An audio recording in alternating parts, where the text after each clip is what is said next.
Samajwadi party के वरिष्ठ नेता आजम खान ने ये कहा है कि कांग्रेस वालों से तो लड़ाई नहीं थी, लेकिन भाजपा वालों के साथ कल भी अदावत थी, आज भी अदावत है और मरने के बाद हमारी कब्र की भी अदावत रहेगी।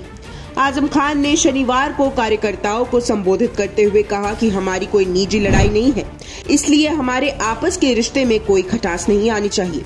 जात और धर्म की बुनियाद पर कोई फर्क नहीं होना चाहिए। आजम खान ने कहा है कि हमने कभी किसी के साथ धर्म और जाति के नाम पे कोई फर्क नहीं किया, किसी के साथ भी ज्यादती नहीं की।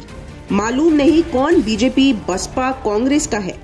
कांग्रेस वालों से तो लड़ाई नहीं थी, लेकिन बीजेपी वालों के साथ कल भी अदावत थी, आज भी अदावत है और मरने के बाद हमारी कब्र की भी अदावत रहेगी, वो भी वसूलों की बुनियाद पर। उन्होंने सपा प्रत्याशी आसीम रजा के समर्थन में सभा में संबोधित करते हुए कहा कि रामपुर को न सिर्फ हम दुनिया के नक्शे पर लाए हैं, बल्कि पूरी दुनिया जानती है कि रामपुर के साथ कितना जुल्म हुआ है।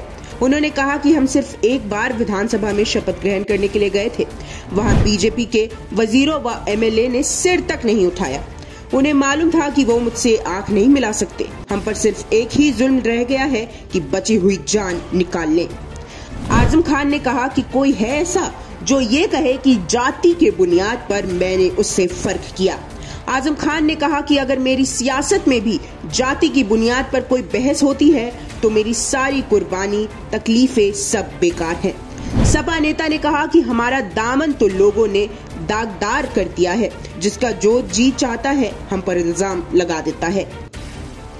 सपा प्रत्याशी आसीम रजा का जिक्र करते हुए उन्होंने कहा कि जिसने हर कदम पर हमारा साथ दिया, इस चुनाव से पहले के चुनाव में किस किस बेइज्जती का सम्मान करना पड़ा है इन्हें, कितनी बदतमीजियां हुई हैं इनके साथ। आज उस 40 से 45 साल की वफादारी के लिए हमें उस शख्स को अपने कांधों पर उठा लेना है और कामयाबी का परचम लहराकर साबित करना है कि जो फैसला हमने लिया वो इंशाअल्लाह कामयाब होगा। आजम खान पिछले लोकसभा और विधानसभा के चुनावों का जिक्र करते हुए कहे कि वह सिर्फ दहशत का चुनाव था। लगता था कि लोकतंत्र है, लेकिन नहीं। आज भी लोकतंत्र कितना है आप मुझसे बेहतर जानते हैं।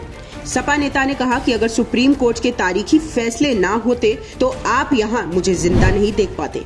सपा नेता ने कहा कि लोकसभा उपचुनाव के प्रत्याशी आसीम रजा का चुनाव उतने ही जोश खरोश के साथ लड़ेंगे जैसे मेरा लड़ा था। उन्होंने कहा कि किसी भी सपा प्रत्याशी को आसीम रजा से शिकायत हो तो मैं माफी मांगता हूँ।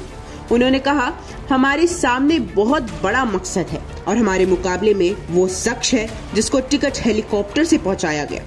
एक मिठाई का दाना भी जीतने पे नहीं खाया था। मैं कभी किसी का काम हो जाए तो उसे मिठाई नहीं लेता हूँ और कहता हूँ कि या तो इस काम का फिर ठीक से हिसाब करो, एक डिब्बे में हमें हजम नहीं होता, इसे ले जाओ। और आप हमसे जुड़े रहने के लिए सब्सक्राइब करें YouTube पर, फॉलो करें Twitter पर और लाइक करें Facebook पर। और ज्यादा जानकारी के लिए आपको टाइप करना होगा सिर्फ न्यूज नशा।